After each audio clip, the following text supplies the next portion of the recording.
Throughout DC Comics history, Batman and Superman have gone toe-to-toe many times. Whatever their reasons, the Dark Knight and the Man of Steel haven't always been on the best of terms. On the surface, a godlike superhuman with the Man of Steel's powers would make quick work of a billionaire in a cape and cowl. But Bruce Wayne is more than your usual costumed vigilante, with more than a few tricks up his sleeve. Here are 5 ways Batman can beat the Man of Steel. Weaken Superman with Kryptonite. Superman is virtually impervious to human weapons, but he does have an Achilles heel. Kryptonite. Obviously, an invincible Superman wouldn't be much fun in a fistfight, so Kryptonite is always the most likely way to even the odds. But viewers have seen Superman weakened by Kryptonite again and again. That's Kryptonite! Yes, this time we got it right. Meaning Zack Snyder will need to find a new and memorable way for Batman to use the alien substance to his advantage. Fortunately, Batman's cunning has led to several delivery methods in the comics. He's used kryptonite gas, a kryptonite ring, and even outright kryptonite impalement, not to mention a kryptonite-infused arrow courtesy of Green Arrow. Control Superman with threats against others. Superman's vulnerability to kryptonite is well known, but it's not his only weakness. Throughout comic history, Lex Luthor, Batman, and others have controlled the Man of Steel with the threat of violence against innocent lives, especially those closest to Clark Kent. Easy, miss. I've got you. You've got me! Who's got you? In John Byrne's Man of Steel origin story, Batman exploits the Kryptonian's bleeding heart by promising that a bomb hidden somewhere in Gotham will detonate should Superman breach an invisible field around the Batsuit.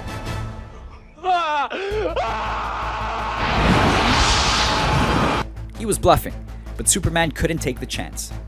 That might sound far-fetched for some versions of the superhero. Adam West's Batman would never think of sacrificing innocents to hunt a villain or keep Superman at bay, but other versions have been less virtuous. A crueler Batman might not think twice about using Clark Kent's love for Lois Lane or the people of Metropolis against him. Most versions of Batman have been willing to do what their fellow heroes aren't. Using collateral damage could work here just as it did against Darkseid himself, along with his entire planet, in the Supergirl from Krypton storyline. Fight Superman with technology and gadgets. Brawn doesn't always beat brains. Mind over muscle? And in Batman lore, brains come in 2 varieties, strategy and technology. Movie fans know most of Batman's signature toys, Batarangs, Bat vehicles, and Bat grapple guns. But over several decades, Bruce Wayne has gone from a well-trained vigilante to a full-on tech genius. Hardened Kevlar plates over titanium-dipped tri-weave fibers for flexibility. It'll be lighter, faster, more agile. He's a man who outmaneuvers opponents in and out of his Batsuit, and he's designed some of the most effective crime-fighting weapons and vehicles in the entire DC universe. Batman employs brains and brawn to take on Superman in Frank Miller's The Dark Knight Returns, using a mechanized Batsuit to take on the Man of Steel. Since its introduction, the utility belt has housed laser cutters, smoke pellets, remote detonators, and even a collapsible sword. Batman's cowl features night vision, sonar detection, and an instant environmental analysis via Bat-computer uplink. No single gadget could defeat Superman, but using multiple resources in the same fight, Batman could easily stay one step ahead of the Man of Steel, until Kal-El is either worn down physically or mentally. An ideological, not physical victory. Achieving victory isn't always the same as winning, and depending on the conflict, Bruce Wayne can still beat Kal-El, even if Batman loses the physical fight. In several Superman storylines, the Kryptonian refuses to be held accountable to anyone, helping or harming world governments as he sees fit. In those stories, Batman doesn't need to crush Superman to beat him, only show the world that even a god can bleed. Comic fans saw a similar idea at play in Zack Snyder's 300, where a group of Spartans gave their lives to simply prove a god king was a mortal man. In The Dark Knight Returns, Batman simply opposes a government that wields Superman like a superweapon.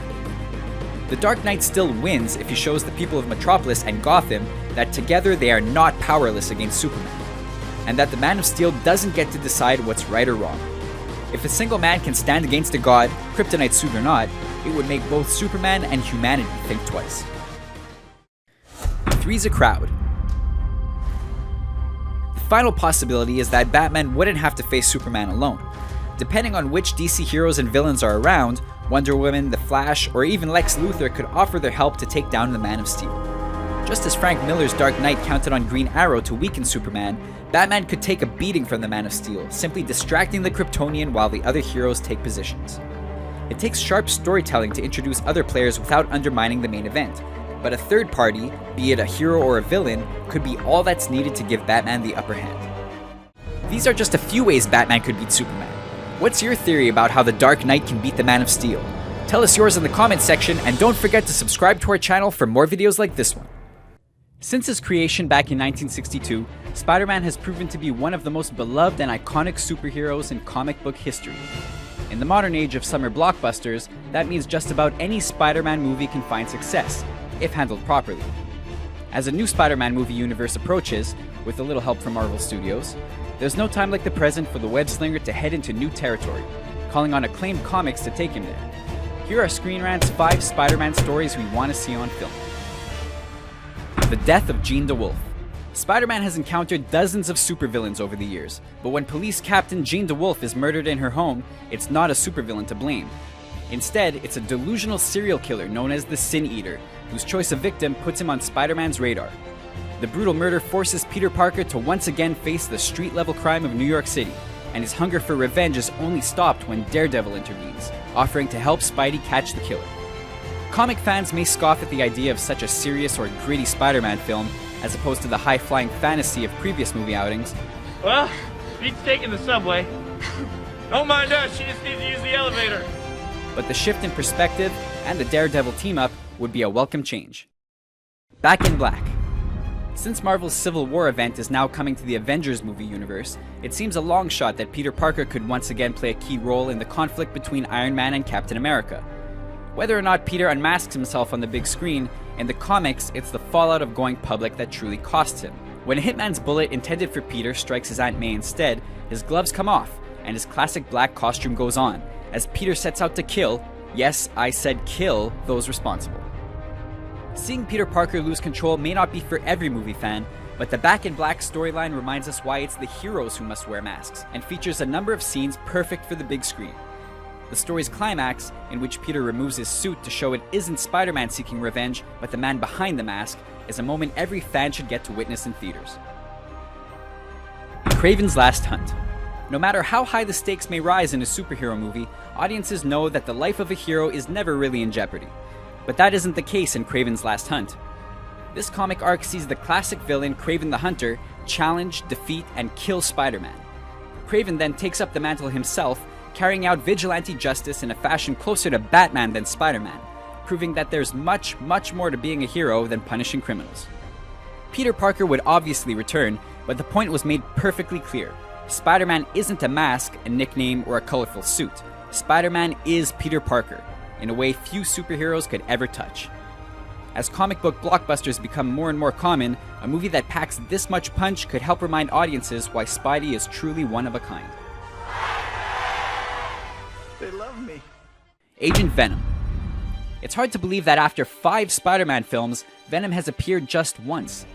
It's only a matter of time until the fan-favorite villain makes a return to film, and when he does, the classic Eddie Brock version may not be the way to go. Hey, Parker. My God, Eddie. Although Eugene Flash Thompson may be famous as a high school jock, the comics saw Flash grow to admire the superheroics of Spider-Man, following his example and enlisting in the US Army. Flash went on to prove his own heroism in combat, losing both his legs as a result. Yet Flash's bravery makes him a top candidate for the Army's Venom program. Courtesy of a far tamer version of the alien symbiote, Flash is given new legs and molded into a web-slinging super soldier known as Agent Venom. As fun as it may be to see Spidey fight Venom on the big screen, a smarter, well-meaning version who fights alongside Spider-Man is simply too good to pass up. Carnage. What do you get when you cross an even darker version of Venom and Batman's arch nemesis the Joker? The answer is simple: Carnage. When Eddie Brock found himself in prison for his crazed antics, the Venom symbiote arrived to bust him out, leaving behind its twisted offspring. The symbiote spawn soon bonded to Eddie's cellmate, serial killer Cletus Cassidy, creating a certified superhuman nightmare. Over the years, Carnage proved unbalanced and bloodthirsty enough to take on the forces of the X-Men, Avengers, Spider-Man, and of course Venom himself. Only a villain this murderous could force Peter Parker and Eddie Brock into a shaky truce, but the feud between Carnage and Venom in particular became the stuff of legend. If a new movie universe is in need of a villain big enough to challenge Spider-Man, Venom, and any other hero who joins the fight, simply call on Carnage and the fans will line up for ringside seats. Did we miss any of your favorite Spider-Man stories or events?